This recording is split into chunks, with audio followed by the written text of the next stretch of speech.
Welcome to a talk. This is our signature event. I'm Gretchen Thum. I'm Chair of Journalism and Media Communications. And every year, this is our signature event. We present our Headline Award to a media professional that has served as an inspiration and an example of outstanding journalism to our students. And we are so delighted this year to have Jay Center here with us. He is founder and publisher of the Shawnee Mission Post, which you all have probably read. And he's going to give a talk for us. That's part of the deal. In order for him to get the award, he has to come talk to us. So thank you, Jay. Wanted to tell you he has been recognized by Harvard's Nieman Lab and NPR's Morning Edition as a model for sustainable community news operation. He was raised here in Prairie Village, Kansas. We're not in Prairie Village. He was raised in Prairie Village, Kansas. He holds a bachelor's degree in business from the University of Wisconsin-Madison and a master's degree in journalism and mass communication from the University of Kansas, where he was named recipient of the Calder Pickett Graduate Student Award. Anyway, we're delighted to have Jay with us, and let's give him a hand. Thank you, Jay.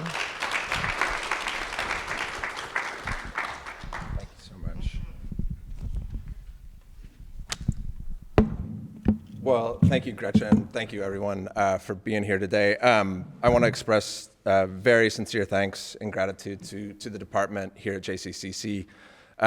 It is a real honor to be here at last receiving this award. Gretchen first contacted me in the early days of 2020 and let me know that I'd been selected as the headliner winner. So we'd planned to have the ceremony back in April of 2020. Of course, the pandemic made that an impossibility. We planned to do it in 2021. Things were still pretty hot at that point, so we decided 2022. Turned out we weren't quite ready yet, so we are here in 2023. I am very proud, I guess, to be the Headline Award winner 3 years running. To which I say, take that, Steve Kraske. In all seriousness, it is very, very humbling to be in the company of previous winners like Steve Kraske and CJ Janovi and Dave Helling, journalists who I really deeply admire and who have done so much over their careers to educate and inform the people of Johnson County and the Kansas City region at large. They have asked me to speak today a little bit about my career in journalism, such as it has been. And so I guess some of the experiences that led to the point where we came to found what is now the Shawnee Mission Post, and a little bit about what that experience has been like. As Gretchen mentioned, well, I guess a kind of natural starting point would be to acknowledge the great debt of gratitude I have to public schools in Johnson County. It was through Johnson County Public Education that I got my first experiences in journalism that really, interactions with a mentor who really set me on a path toward a career in journalism, and would not be here without that. So, as Gretchen mentioned, I grew up in Prairie Village. I attended Briarwood Elementary, where I got named editor of the newspaper at Exchange City. Do they still do Exchange City? Yeah. Anybody? So that was a formative day for me. I went on to Shawnee Mission East, where I had the privilege of taking classes for a newspaper advisor named Bob Dillon, Dillon. He had been there for 30 years at that point and was just a legend. Was incredibly good at not just getting people excited about journalism, letting them know what the job was, what the import of it was, but also like really nailing the fundamentals down with us at a, I think, pretty high level for kids who were that age. It was at the end of my junior year at East that I got a call on a Saturday from Mr. Dillon. He let me know that he'd selected me as the editor-in-chief of the Harbinger, our student newspaper. I had never wanted anything more. Best phone call I have gotten by a wide margin. The downside was that he was retiring, and so for the first time in 30 years, when I became the editor-in-chief of the Harbinger, he would not be the newspaper advisor. And he said to me, one of the things I regret most about not being here next year is that I really look forward to seeing what you're going to end up doing. which to this day remains one of the nicest and most motivating things that anybody's ever said to me. Really, honestly, that comment probably set me on the path that I went on. In any case, when I arrived in Madison, Wisconsin for college, I was pretty surprised to find out they had two student daily newspapers. One, the Daily Cardinal, was run by the School of Journalism. And then there was another, the Badger Herald, which was founded in the 1960s by a group of conservative students who felt like the school newspaper had gotten way, way, way too liberal. So by the time I got there, the Herald had pretty well mellowed out and was just a fairly moderate paper, although the editor at the time went on to work in George Bush's White House as a spokesman, so I guess there was some little bit of conservatism less there. On a kind of interesting note, Steve Kraske attended Wisconsin as well, and he wrote for the Daily Cardinal, or the Dirty Bird, as we called it, which I don't hold against him. In any case, my experience at the Herald was really where I got hooked on journalism. I got assigned to the city-county desk and was primarily in charge of keeping tabs on the Madison City Council. After a couple semesters as a reporter, got named the news editor. And it was at that point that I made the acquaintance of another reporter named Julia Westhoff, who is now my wife, which is why I really, really urge people to work for their college newspapers. You never know who you're going to meet. Thanks to several hours of college credit that I earned through the College Now program through JCCC, I was able to graduate from Madison in 3.5 years. And just about the time I entered the job market in the winter of 2001, the very first kind of alarm bells in the newspaper industry were starting to go off.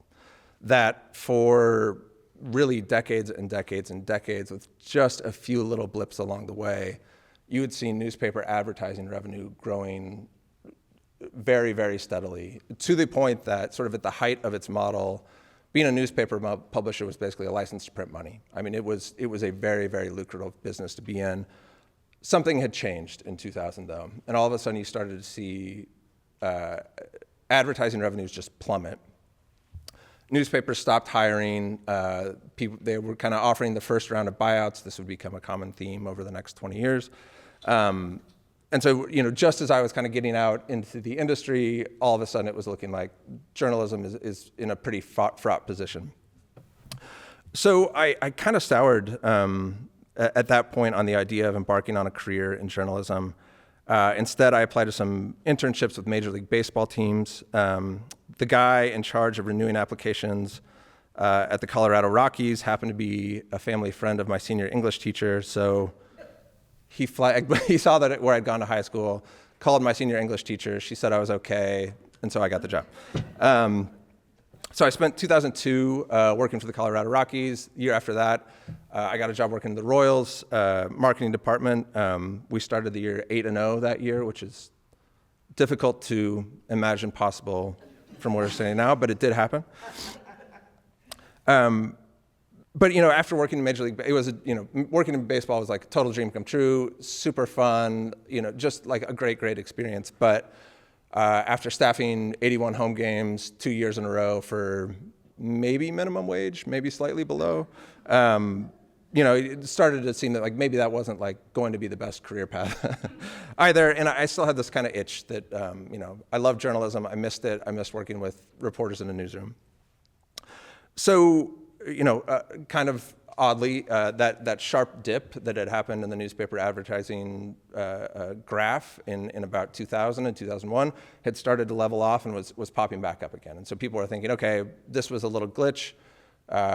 Things were back on track. So I started to kind of think, okay, journalism's it's solid. I'm going to get back into it.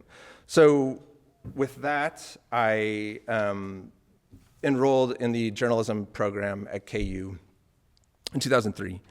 The timing of that actually turned out to be, pretty lucky. At the end of my first year there was an opening for kind of the evening police and courts reporter, weekend evenings at the Lawrence Journal-World. So the Journal-World, if you're not familiar with it, had been a family-owned newspaper, covering Lawrence, Kansas, owned by the Simons family for a century at that point, I'm guessing.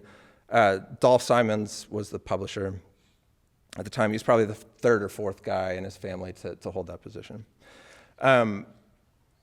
He had a real commitment, whatever you think of his politics or his front page editorials, if you read those, he had a real commitment to funding a fully fledged, like incredibly robust news gathering operation for Lawrence. When I worked there, we had about 40 full-time news people in the newsroom.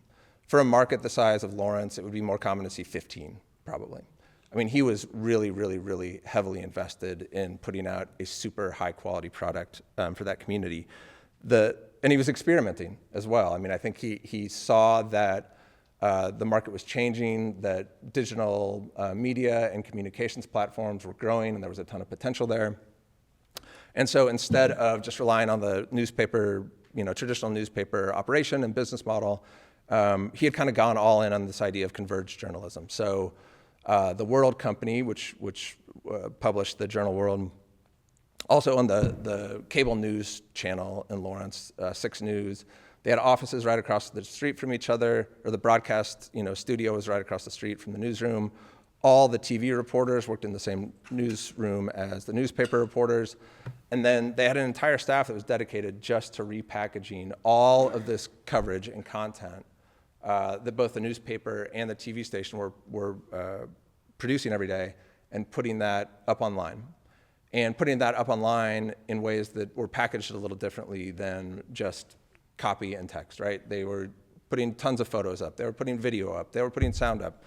This was like really groundbreaking at the time. NPR showed up and did like a 20-minute, over 2 mornings on Morning Edition, they did 10 minutes one morning, 10 minutes the next morning, just on this little newspaper in Lawrence, Kansas, about how cutting edge it was or whatever. So I got exposed to some pretty ahead of the curve thinking about how to use the web to present news during my time at the Journal World. Over the course of my time there, I got to see the editors and the beat reporters really thinking through what made news online different than what you see in a traditional outlet like a print newspaper or a TV station. And that would really inform my thinking moving forward. Still, unfortunately, those worries about the viability of the industry had crept back in by the time I reached the end of my graduate program. Julia and I were engaged at that point. Her parents had moved back to her father's hometown of San Francisco, and so we made the decision to head out there to be closer to her family. In San Francisco, I worked for a nonprofit organization called Common Sense Media, which is focused on media policy as it pertains to kids and their development. An area I'd kind of studied during grad school. It was a great organization. I learned a ton there, really value my experience there. But after 3 years there, we kind of realized San Francisco probably wasn't going to be our forever home. And that also kind of our opportunities to do something a little out of the ordinary before we started a family were dwindling. So we made the decision to apply to the Peace Corps, and we got assigned as business development volunteers in rural Panama. So we lived in a town that had no electricity. We had running water, but it was just from a hose stuck in the river. It came out, it was brown. It was rustic. So we had been there for a year when we found out Julia was pregnant with our first child, who has just turned 13 years old, which is blowing my mind. But at that point, it was time for us to come home. And we made the decision to move back to Prairie Village to start our family for the same reason that most people in Johnson County do. Yeah, it has safe neighborhoods. It is great public schools. It has affordable housing. It is a great place to raise a family. So we moved back after sort of roughing it in the Panamanian mountains for a year. The comforts of Johnson County were very, very welcome. But I could not help but notice that it was very difficult to find out what was happening. The places I had been used to turning to for local news were really shells of their former selves. The Star, the Kansas City Star, used to have these neighborhood news inserts that during my high school years were big, fat tabloids, 35, 40, 50 pages, chock full of school board meetings and city council meetings and park openings and new businesses, all the stuff that sort of captures the texture of what it's like to live in a community, right? So, by the time we got back and we bought a house and we were getting settled in, those tabloids had reduced in frequency. I think they were coming out once a week now. They had broadened their scope, so instead of covering just Northeast Johnson County, now it was covering all of Johnson County. It was coming out once a week, and it was very thin. All of that sort of day-to-day, play-by-play that helps you feel like you know what's going on wasn't there anymore. The Johnson County Sun, which had been founded in Prairie Village back in the 50s or early 60s by the Rose family, was really, really, really on its last legs. It ended up going out of business, I think, in early 2011. But again, it was, just a really thin shell of its former self at that point. So with a new baby at home, I had applied for jobs and had gotten a position in the University of Kansas Hospital's communications department. But that little voice in my head that kept saying, you want to be a reporter, still wouldn't go away. So Julia and I talked about it, and we decided that we would launch a little blog that would basically cover city council in Prairie Village and Fairway and Mission Hills, an area with maybe 30,000 people total, right? I would go and I'd cover city council meetings and school news, and hopefully after a while we'd have enough readership that we could sell some advertising and generate a little revenue from it. Really kind of envisioned as a side hustle at the start. So it was June 15th, 2010 that we published our first story. I was very dedicated to the idea, and so I was setting up meetings with kind of everybody I could, all the city council people, all the mayors, reached out to the school districts. Some people were more receptive than others. When I contacted the school district, the communications official was pretty skeptical and told me they couldn't speak with me if we planned to accept advertising for alcoholic drinks or gentlemen's clubs, which we did not. So we passed that hurdle, at least. The Prairie Village City, the interesting thing though was that the Prairie Village City Prairie Village City Administrator was incredibly eager to have us in. Sort of, when you think about pitching the idea of like, hey, Guy, how do you feel about a news organization starting up that's going to scrutinize you and everything you do and be asking you really nosy questions all the time? It would be normal to expect somebody to be a little bit like ambivalent at best or whatever. Instead, what I found was Quinn Benyon was his name, was incredibly eager. He welcomed us in. He brought in like top city staff from the first meeting. The overarching sentiment that I got from that first meeting with him was a deep concern that they had basically told me they hadn't had a reporter come to a city council meeting in 6 months at that point. Nobody had been there watching them talk about it. For the first time in the city's history, they were talking about using public financing incentives, right? It's wonky, it's nuanced, but it's a pretty significant philosophical decision for a city to make, whether you are going to sort of open up taxpayer dollars to developers to use on their projects. Lots of cases where it makes sense, some cases where it doesn't. Regardless, the people whose tax dollars are going to be in the mix should probably be fully abreast of it and know what was going on. And what Quinn was finding was that because nobody was there reporting on it, because nobody was writing it up, they were getting these levels of distrust and pushback from residents that they hadn't seen before. And so I think what he saw was like, you know what, if Jay wants to come up and ask me annoying questions afterwards, I can deal with that if it reduces the number of people who no longer feel like they can trust what the city council is doing. And so he really welcomed the fact that there was potentially going to be this new way for people to find out what was going on. I set out with a goal of posting 3 times a day, Monday through Friday, and I was getting up very early to work on the site. My lunch break at the hospital, I would fire up my laptop, dash off a post, come home, we'd have dinner, and then I'd usually go off to a city council meeting or planning meeting or whatever a couple nights a week. We had the newborn baby at home. Julia was working as a director at MOXA, the Metropolitan Organization to Counter Sexual Assault. I had a full-time job at the hospital. And at the same time, more and more people were turning to us to find out what was going on in Prairie Village and Fairway and Mission Hills. By the time the Prairie Village mayoral race got underway in 2011, we were getting to be pretty well known. People were really turning to us and depending on us to sort through the issues to check out what the candidates were saying.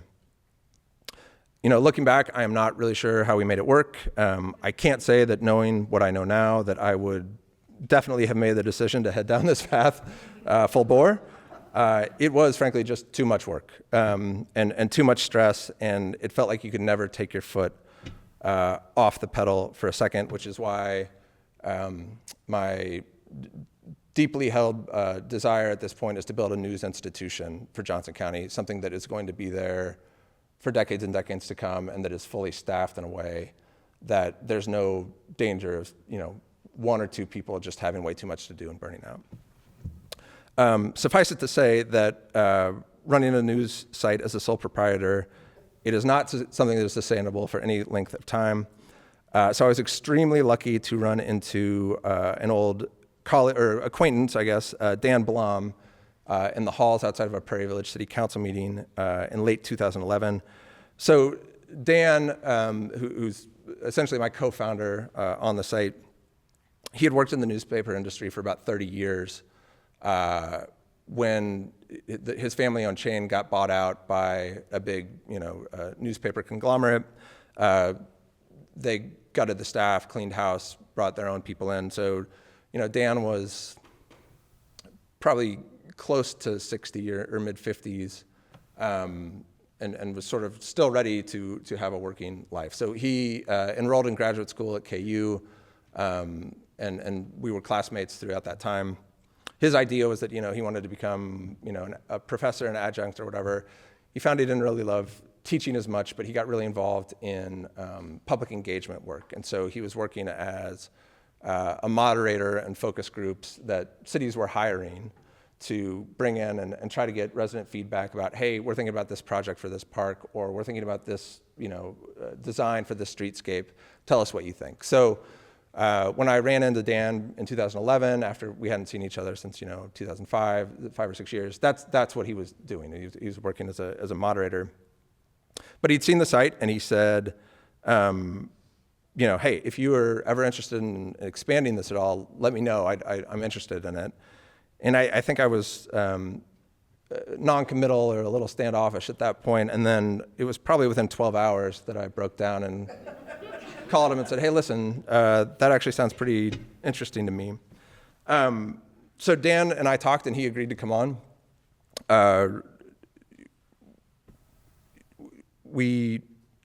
Excuse me. When he came on board, it immediately set us on a new trajectory. He had this experience not just as a reporter in his early career, but as an editor and then finally as a publisher.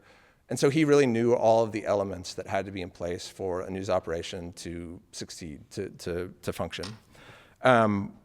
With him on board, I was still working at the hospital at this time, but we were able to not only expand our coverage, so we started covering Roland Park and Merriam and Mission, we also started to basically really market for the first time like the advertising opportunities on the site. So he understood the role of the publisher in a way that I just didn't at that point. I'd never had any sort of meaningful interaction with that role. And Dan, who had that role and several others, was able to kind of show me a pretty easy path forward. But I will say, without Dan, there would be no Shawnee Mission Post. I would have burned out within a year for sure. We would have gone dark in 2013, no doubt about it. Instead, what happened was we actually started to turn into a business. In 2010, we brought in about $500 from advertising that first half year that I was working.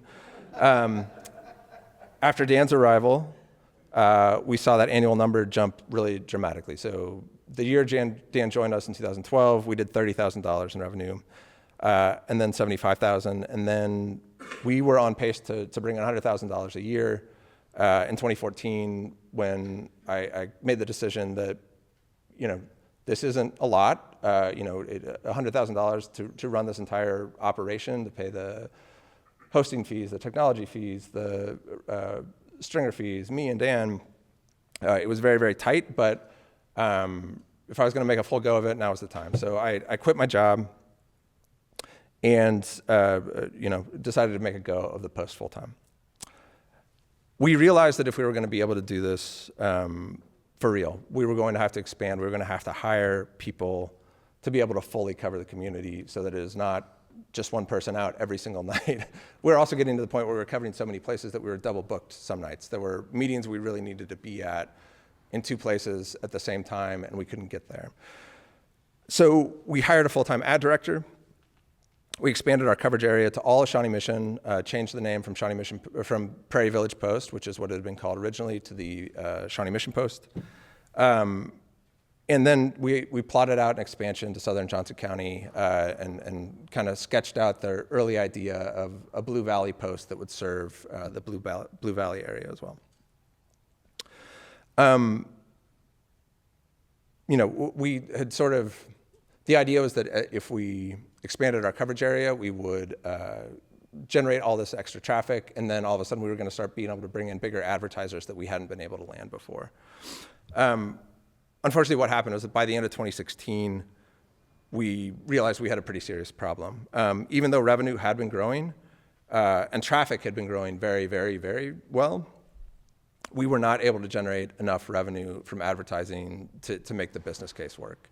I won't bore you with too much details, but back in the 70s or 80s, if you wanted to advertise, if you wanted to reach an audience, the newspaper was really the only way you could blanket an area with your message, and it was a lot more affordable than television or radio or some of the other options. So you could charge really, really high rates for an ad that went in a print newspaper. The internet obviously completely undermines that entire idea, right? All of a sudden you can find very, very targeted niche audiences and buy really, really cheap ads to get to them. And so there was no way that we could charge enough for the ads, for the amount of impressions that we were getting to generate the revenue we needed. News gathering is an incredibly intensive task. To do it well, to do it at a professional level, it just takes a lot of manpower. We could not see a way to generate enough revenue through ads to support the staff we needed to do the job right. This is a pretty dark time in the company's history, I would say. The thing that was most frustrating to me at that point, though, was that it was so clear that there was demand for what we were doing. The issue was not that the product that we were putting out there wasn't valuable or that it wasn't serving the need. It was, as I mentioned, traffic was going up and up and up. We were getting more and more people, more and more engagement. There was no doubt that people really wanted a publication that was covering the Shawnee Mission area. The only thing that was stopping us from delivering on that was money. We couldn't figure out a way to generate enough money. So the fact is that by the start of 2017, the Shawnee Mission Post was very much on the verge of going out of business. We were down to a single employee, which was me. Dan had retired at that point. We had 2 editorial staffers who we had to let go. We had let our ad director go a little before that. We had no money in the bank. After 7 years of trying unsuccessfully to figure out how to make the operation work on advertising only, we were on our last legs. So we made the very difficult decision to move to a subscription model and start charging people for full access to our coverage. I say that on my most optimistic days, I probably gave it a 50-50 chance of working. This is 2016. It was not normative at all to pay for news at that point still. Big national organizations, the New York Times, the Wall Street Journal, the Washington Post to some extent, had started to get more and more successful at digital-only subscriptions. But the idea of paying for a subscription where all you get is access to information on your phone or on your computer was still very new. And the use cases where it had worked elsewhere were all national brands. They were not local, very, very ground-level community news organizations. Again, we were just in an incredibly precarious financial position. What little reserves I had kind of built up before I quit my day job were had been gone for a while at that point. We now had 3 young girls, including a 1-year-old at home, and we had reached the end of our runway. Julia and Dan and I looked at the numbers and decided that if we could get to 1,000 subscribers over the course of a calendar year, so by April of 2018, we could at least make the case to keep it going, that we would have sort of like emerged to this place where we could hire at least 1 more person, we could keep doing it, it would at least buy us a little time. Again, very, very not high hopes that we would see people taking out their cards.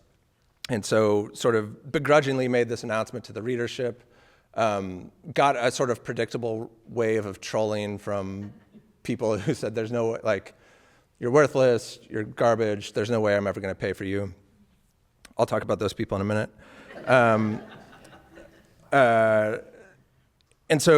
we launched it, right? So April 11th of 2017, we put up this paywall. And what we found was that the subscriptions basically started pouring in. That within a couple days we were at 100, and then 200, and within just a couple weeks we'd hit 300 or 350. They kept coming in until we hit the 1,000 mark after 3.5 months. All of a sudden we start to think, okay, we're onto something here.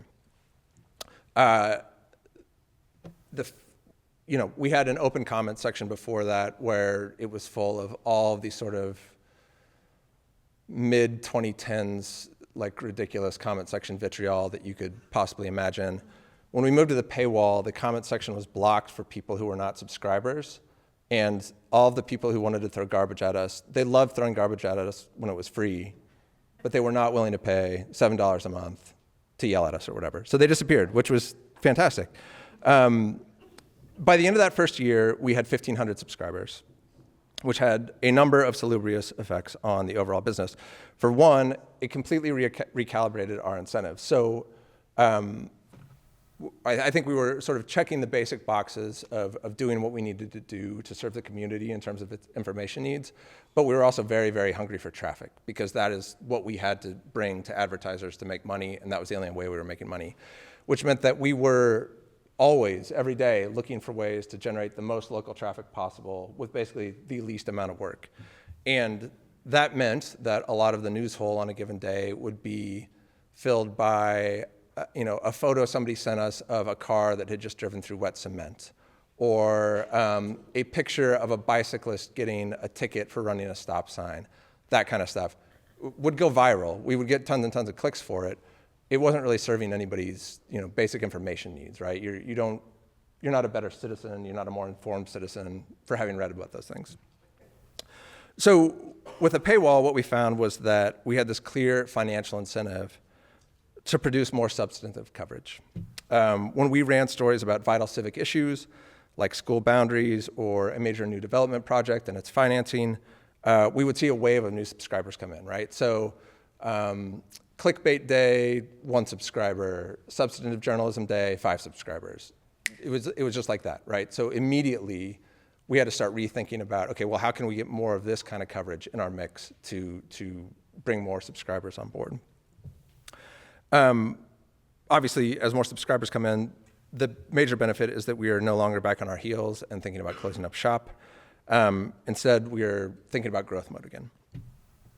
So after months of being our only newsroom employee, by early 2018, we were in a position to hire somebody. Leah Wonkum, who's currently our deputy editor, emailed me, had just moved to the area, was looking for work. I'm so glad she did. She has been the heart and soul of so much of what we have done since she came on board. She basically started our Shawnee Lenexa beat coverage, massively increased the amount of traffic and readership we were getting from there and subscribers we were getting from there. With Leah on board, we really saw our subscription base start to cover the entire Shawnee Mission area. So by the start of 2019, we'd passed 2,000 subscribers. By 2020, we were a couple hundred shy of 3,000, and we'd started to get more sophisticated about the subscription model. When we initially put it up, it was pretty simple. Like, here's a paywall. If you hit it, you're gonna subscribe, or you're not gonna subscribe, and we're gonna go on. There is, however, like this developing business model that allows you to like really proactively let people know not only about the fact that you're out there, that you're covering the area, but to encourage them by showing them the value of what you're doing to become subscribers. We started getting a lot more sophisticated about that. But the number one thing we realized is that like the thing that is converting people to becoming paid subscribers is the quality of the coverage, and to have quality coverage, you need people. That means we need to hire staff. So we began adding reporters, and finally in 2020, we were able to hire our first full-time, non-me editor-in-chief. Kyle Palmer joined us from KCUR, where he was the news director. Since joining the organization, he has really led our newsroom to a place that is so laser-focused on serving the information needs of our readers. I just am incredibly grateful to have him on board and proud of the work that he and the rest of our newsroom have done. As of today, we have just shy of 7,000 subscribers. Subscriptions account for about 2/3 of our overall revenue. We have a newsroom of 6 full-time employees. I say this with a great deal of regret because Johnson County deserves better. That is the biggest news gathering operation the county has had probably in 20 years. It's pathetic, right? A place as big and vibrant as Johnson County should have 15, 20 dedicated news reporters covering the entire area. We're not there yet, this gets me back to that sort of call to build an institution. Maybe at its height, the Star's Johnson County Bureau had 10 or 15 reporters in it. The Sun back in its day probably had 20 or 30 editorial employees. But by 2010, when we started the site, you were looking at just a couple people dedicated to Johnson County from those legacy outlets. Not trying to throw pebbles here. I don't believe the Star has a Johnson County reporter at this point, right?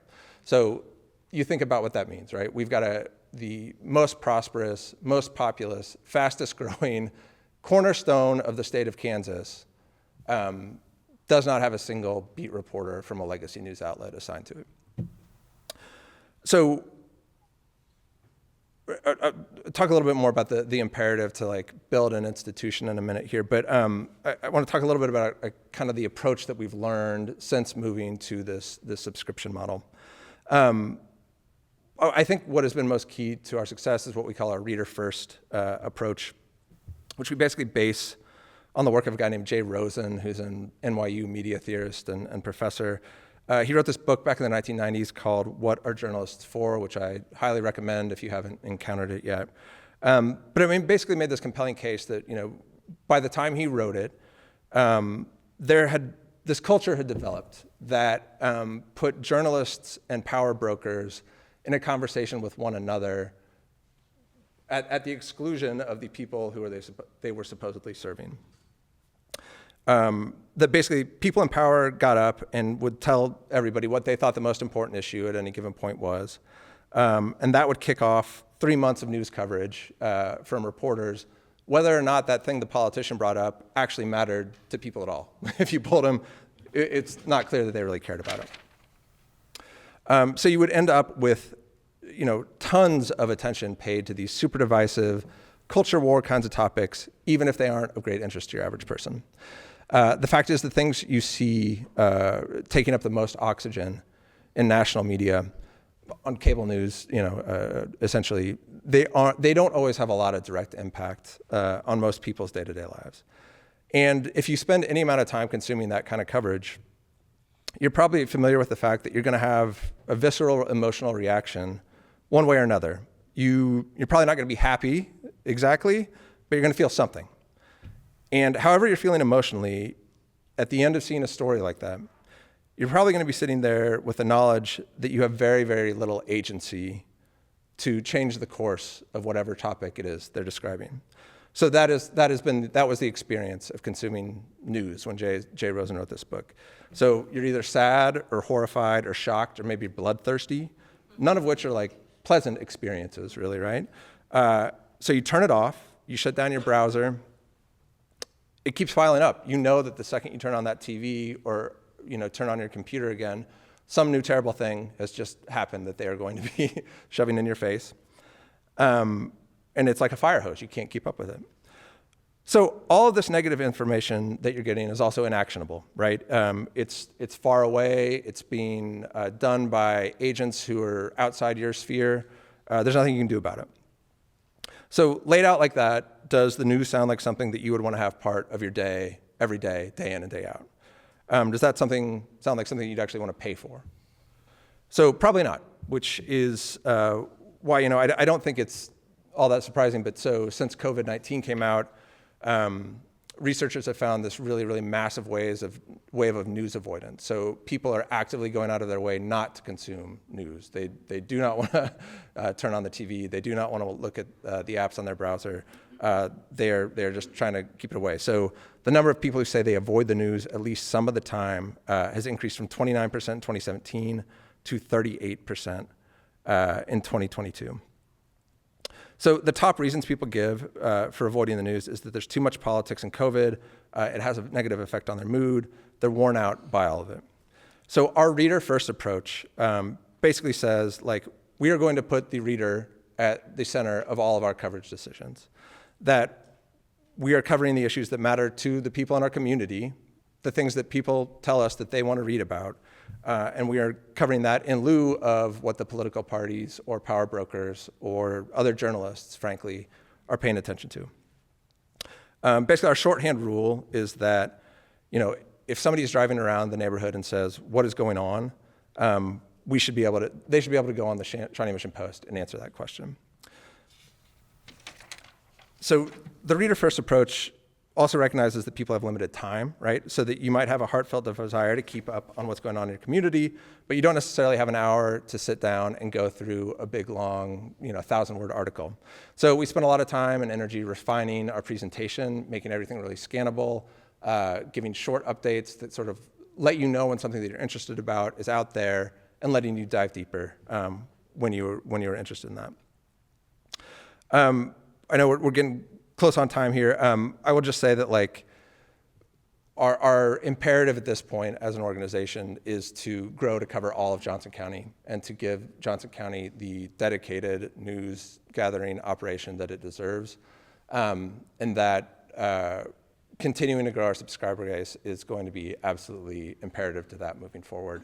So, I've kind of moved out of the role of focusing so much on the day-to-day journalism aspect of things, again, because what Kyle and Lee have done with our newsroom has been really, really impressive, and I'm so proud of all the work they've done. Our goal now is to figure out how to get this business basically really fine-tuned so that we can generate the revenue to get that reporting base that the community needs supported. So with that, I will wrap up and take any questions that you guys might have.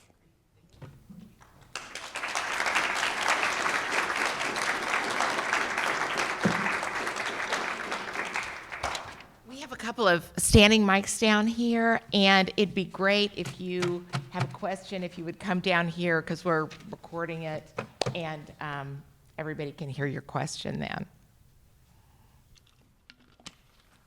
Students, I know you have questions. Or I'm happy to repeat it into the microphone up here if you just want to yell it. Right, yeah. If you don't want to come down here, Jay can repeat it. I have questions, of course.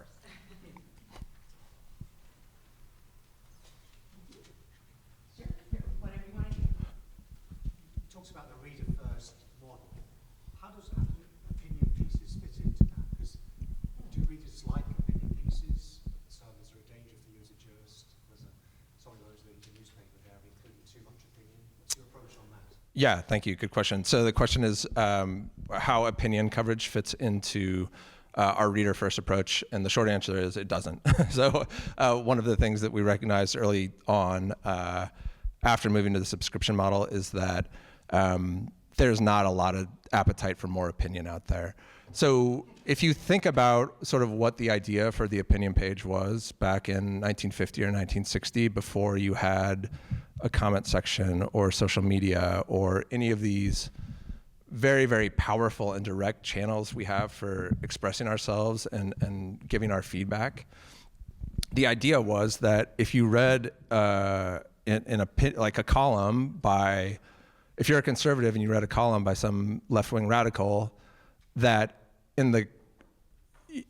there would be a countervailing opinion on the same page that you would say, like, he has it right, right? That there was somebody out there voicing what you wanted to say to everybody. The issue, though, is that, like, we are just awash in opinions all the time. Some of them thought out, some of them very, very, very much not, right? And so the idea that we were going to find somebody in Johnson County, I mean, so Steve Rose, who was the publisher of The Stun for years and years and years, had an opinion column that ran on the front page, which is odd, but, like, was sort of like the feature that the paper became known for years and years. And I think it was because people believed he was saying things that, like, they wanted to hear said. They wanted to see other people, they wanted to see those things being said in public, right? What we have found through all of our reader surveys is that, like, they just want the information. They want it presented in pretty much as straightforward and bloodless a style as you can get. The only sort of opinion we do have on the site is we offer all of the elected representatives to the State House, the entire Shawnee Mission delegation to the State House in Topeka.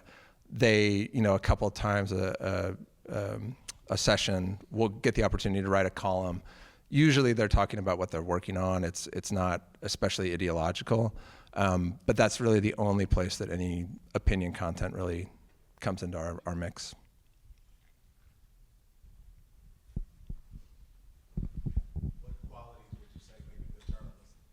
What qualities make a good journalist? I mean, I think, it's a very simple, straightforward answer, and it's like the most basic answer possible. You have to write. You have to be able to write clearly. You have to be able to write straightforward, concise, clear sentences, subject, verb, object construction, express what you want to say in the written word in a very direct way. And the more you can work on that, the better. I will say, like, in my early, the one really good thing I got out of my time at the University of Kansas Hospital was they required that everything you wrote was rated, I think, at an 8th grade level in the reading easiness index or whatever. And I'd never been exposed to that sort of, like, simplicity thinking, and I would write very, very complex sentences with positives and asides and dependent clauses, and I'm sure I sounded super smart, but nobody nobody could read it, right? So, like, being able to, like, cut your sentences down, be simple, straightforward, clear, that is the number one thing. And if you can do that, if you can take that writing skill, if you really get that nailed down, you're going to be able to go into TV or audio or whatever it is. But until you're able to write a script, you're not going to succeed in that. So start there. Sorry. As a journalist, how do you keep your personal opinion from showing up in your stories? I mean, sorry, excuse me. She asked, as a journalist, how do you keep your personal opinion from showing up in stories? I mean, I think the best rule of thumb is to ask yourself if you're being, like, honest and fair, and if you're asking the questions from every angle possible, right? So if you have a preconceived notion about, what just happened and how that might fit into some grand narrative or some ideological point of view or whatever, like, take a step back and just say, like, but what if it's the opposite, right? Write out all of your questions beforehand and try to interrogate the issue from a place where you're not comfortable, right? So ask a question that, like, you would kind of get pissed off at if you heard somebody else ask it, right? Think about the framing that you're bringing to the questions that you're writing, and then just make sure you're adding different frames along the way. It's hard, and I also don't know that I think the idea that there's this, view from nowhere, and that we should all have the ability to be completely objective, it's very difficult, right? Everybody has opinions. You can only see the world through your eyes and through your background. You just have to try your best, is basically, I think, where you are.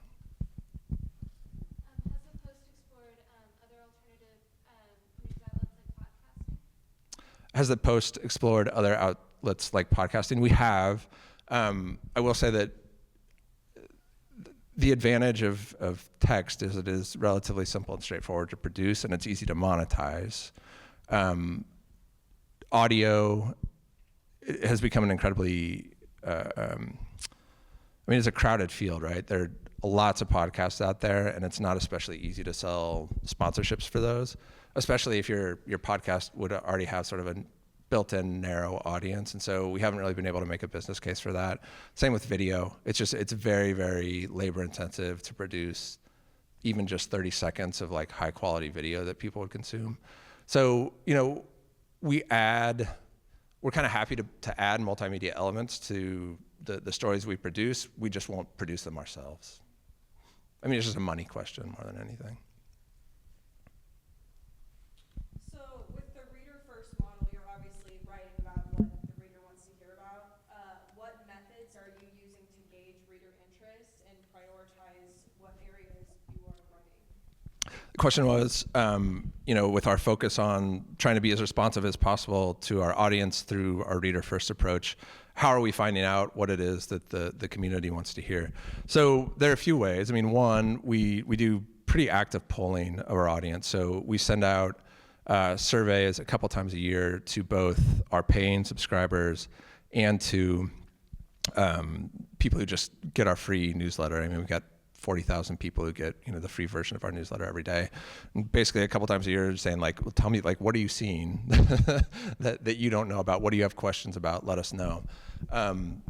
That in addition to constant proactive calls to our audience, is there something you want to know about? It's embedded at the bottom of every single story. Let us know, contact us, blah, blah, blah.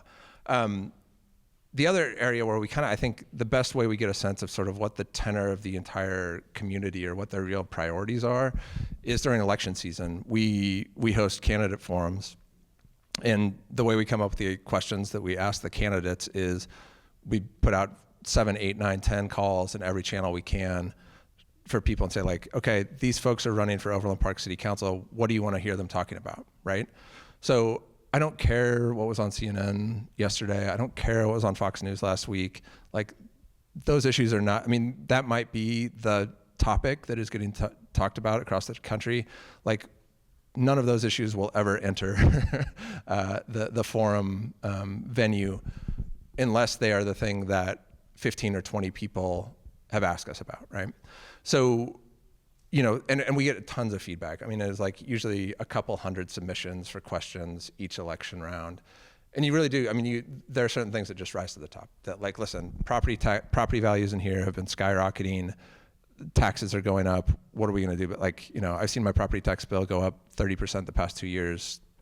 How is this sustainable? Or the streets in Overland Park are deteriorating and the method they're using to patch them is garbage and is not working. What are we going to do? It's stuff like that that we end up asking people about. What do you read in your free time?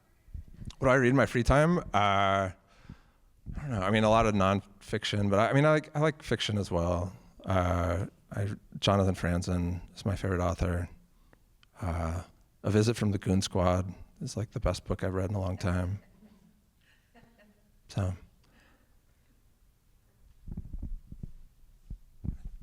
you talk about the changes you've made in your subscription model and success and failures you've seen over the past couple of years with that? Yeah, the question is, what have we tweaked in our subscription model over the course of the past couple of years? The biggest change that we have implemented was we moved to a platform that had a registration wall function in it, so that we basically realized you've got to deepen your relationship with somebody. They find out about you, and that's great, but they don't know enough about you that first time they find out about you to decide that what you're doing is valuable enough that they're going to pay for it. And so we have some features built into the user experience sort of journey that people have when they encounter the site for the first or second time, where we really encourage them to sign up for our free email newsletter. So once they've signed up for the free email newsletter, every day at noon, they're seeing the list of headlines that we've covered, and they're getting a much better sense of what it is we do and what we're covering. And they get limited access, right? They get 3 or 4 stories a month that they can read for free. before they're hitting the paywall and realizing, okay, I've actually been using this enough that maybe it's worth me giving it a try and investment. Trial pricing is sort of the industry standard at this point that, if the product costs $7 a month, you offer it for, the first month's $1, right? It's much easier for somebody to make the decision to give it a try, put $1 on the table, as opposed to shell out a bunch, more than $1 in a day. Those are the things that have fueled the biggest part of our growth. Now I think we are at the point where we just need to expose ourselves to more parts of the Johnson County community. I mean, market penetration is not bad. I mean, I think it's about 25% based on the metrics we're using. I mean, it really needs to be closer to 40 or 50% for us to get where we want to be. So we've got to just sort of awareness work that we've got to get done. How do you decide which social media outlets to utilize to amplify your reach, and where have you seen the most success? How do we choose which social media platforms to use? And where have we seen the most engagement? I mean, I will say our readership tends to be older. Unfortunately, younger generations did not grow up with a robust community news economy, and they don't have the habit of looking for news all the time, unfortunately. That means that most of our best customers are going to be, people who are seniors who want, a community news product like they were used to when they grew up. Facebook tends to be more aligned with that demographic, and that is where we've seen the best traction. It is a nightmare. It changes every 6 months. They just completely eliminated their news division. I mean, they had been sort of, Facebook had thrown a bunch of money for a few years at supposedly supporting community news outlets to kind of assuage their responsibility for destroying the entire news industry with their advertising. But after a few years, that turned out not to be of value to them. So we have, we got kind of tired of the constant fits and starts, and we've automated everything at this point. So all of our Facebook, everything that gets posted to Facebook, everything that gets posted to Twitter is automated. We had a full-time person doing it a year ago, and we just couldn't justify it. So. You had said that for Johnson County, there was originally a couple of different newspapers and a larger outlet where there should be 15 to 20 reporters. Do you see Johnson County or other small towns around us getting back up to that level anytime soon? It will depend on. Oh, sorry, excuse me. The question was, do we see a path to a news operation that's got a fully staffed, as many reporters as you would have expected to see at a thriving newspaper in the 60s or 70s, 15 reporters or something like that. I don't know necessarily that the absolute head count is the most important thing anymore, because the cost of reporting has gone way, way down. You no longer have to have a librarian sitting in an archive who's spending 3 hours going through old clips and pulling background for you. You basically no longer have to have professional photographers for every story you're doing. You can have your reporters go out with really nice, even just their phones are going to take photos that are better than you were seeing in most newspapers in 1980, right? So a lot of the functions that used to go into the personnel cost of a newsroom are easier to produce or able to be picked up by your standard reporter. That said, it's just the number of eyeballs you have looking at various governing bodies and institutions is really important. And the trick, I think, for everybody in kind of my little ground level sector of the news business is whether we can continue to demonstrate to our communities that it really is important to have your own voice. I think we've benefited from that in Johnson County because by the time we were founded, the legacy outlets had kind of been quiet for about 10 years, and people were starting to realize, like, oh, this is what it's like if nobody's at the school board meeting, if nobody's at the city council meeting. And so there was interest in what we were doing. I don't know. I mean, our goal for the Shawnee Mission Post is to get to 10,000 subscribers by 2025 and ultimately 20,000 subscribers. If we got to 20,000 subscribers, we'd be pretty close to doing, we'd be doing between $2 and $3 million a year, which would support a newsroom like the one you're talking about. And that is the ultimate goal.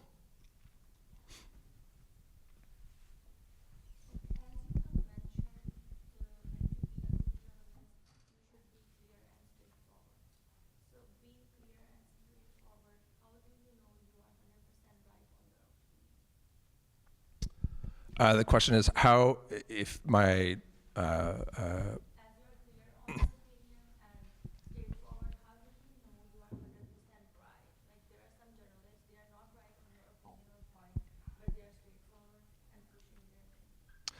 That's true, and you know what? Like I don't have any qualms with that, right? It's just you have to be honest about what you're doing, and so the Shawnee Mission Post, as we market ourselves, as we market our message. Sorry, the question is, how do you know that your opinion is clear if you're pushing forward some sort of idea to your audience?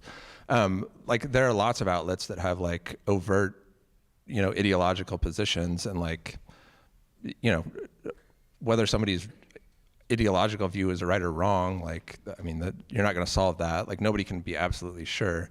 I think as long as people who are in that sphere, who have got an ideological angle that they're trying to push, are clear with you that like, we're not just trying to be straightforward and try to like let you know what's going on so you can decide what you think you should do about this.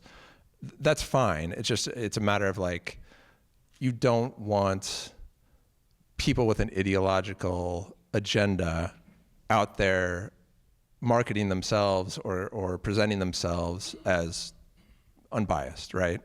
And so, I think the Shawnee Mission Post and the Blue Valley Post, we have sort of taken that very like traditional, like we're trying to be as objective as possible. We will get comments from people all over the political spectrum that let us know about our shortcomings on that front, still weekly or whatever. That's never going to go away. But, you just have to like, you have your principle. If you're honestly trying to stick to it, I think that's about as good as you can do. If you were a college student right now, what advice would you give yourself? If I were a college student right now, what advice would I give myself?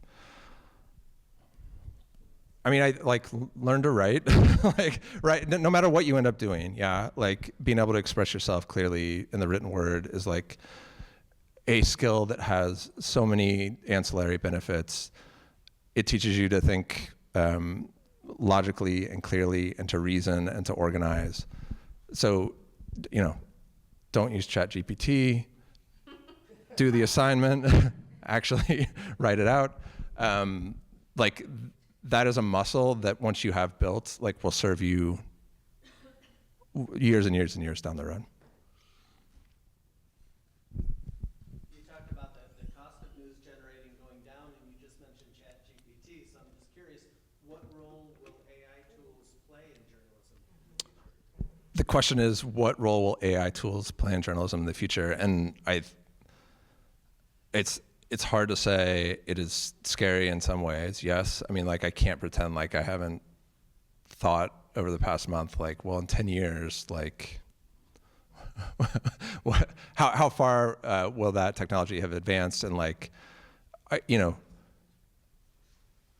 don't think you're going to replace the need for people to build relationships and connections to find out the news that's going on. You may be able to refine the presentation of the work that somebody does better. So you may see the cost of generating a city council meeting, or the time it takes to, I guess, generate a city council meeting recap go down, right? You could see a situation where your reporter is feeding the most salient facts into the artificial intelligence. It's spitting back something in the format you want, and then a human is going through and scrubbing it more and more. There are some of our peer organizations have made investments in AI tools that will basically produce high school sports coverage for you, like a full high school football game recap, if they just get the box score kind of a thing. It's okay. I mean, like, you read it and you're kind of like, I mean, this isn't super engaging, it's not super interesting, but I mean, it's the information, right? I mean, it's the information, it's cheap. I mean, it will have profound effects. Exactly what those are, I'm not sure.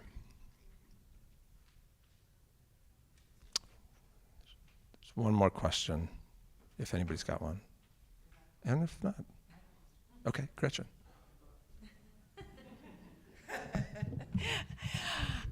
One thing I'm concerned about, Jay, is, I've always felt that good, honest journalism is really one of the fundamentals of our democracy.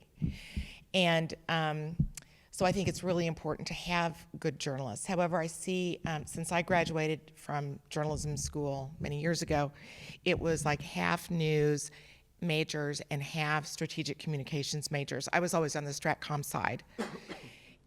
Now I talk to my colleagues at universities, and 75 to 80% of the students are in strategic communications. And I'm sure that's linked to job availability and stuff, because there's so many PR jobs out there. Do you think, I would like to know as an educator, should students major in news?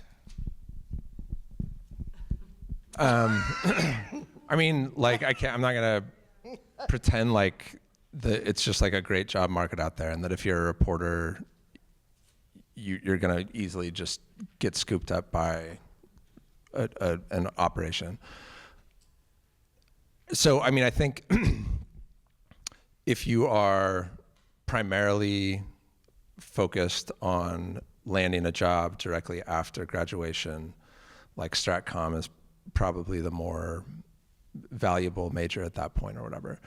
It's a totally different lifestyle though, right? Like, that's the thing about being a news reporter, is like, it's just a really fun job, right? Like, I mean, I've worked in PR and Stratcom positions, and I've worked in reporter positions, and like, there's a reason I was making a whole lot less as a reporter than I was making before as a PR person. Like, the quality of life, or just sort of like the joy you have in a day going out and like, you're sort of like a little detective. Like, you get your case for the day and you go out and you solve it and you write it up, and I mean, it's just like, it's a lot of fun, right? I mean, it is something new every day. The novelty of experience is like super valuable.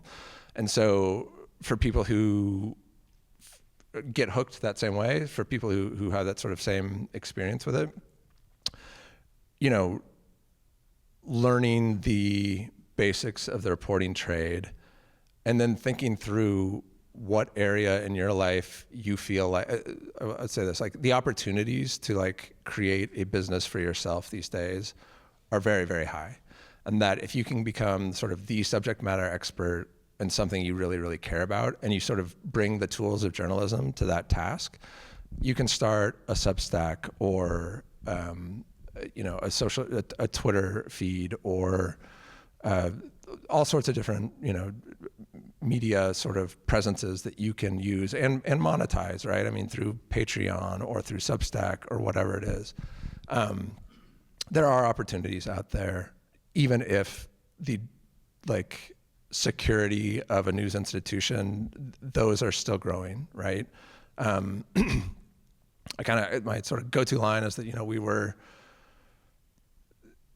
the past 20 years have been a forest fire that just ate up 3,000 acres of old growth redwood, and it has been devastating. And the Shawnee Mission Post is a nice little green sapling that is poking out of the ashes. And there will be lots more little green saplings poking out of the ashes. And some of those will be individual people who decide to be the go-to person on, I don't know, like like some kind of niche that like is valuable to people, that they need information about to do their job, or because they're passionate about, right? I mean, like, as cannabis has like, laws have gotten grown across the country, there have been all these publications that have sprung up just to focus on what laws are changing from state to state. There are niche publications that focus specifically on like veterans issues, right? Like I was in a cohort with a group of people that it was called the War Horse. They just focus on like military veterans issues, right? Like very niche, not going to be of interest to everybody, but the people it's of interest to are going to be super interested in that. And so if you have a passion like that in your life and you want to get into journalism and you don't see a reporter opening, that is a path you can and should explore. So that's it.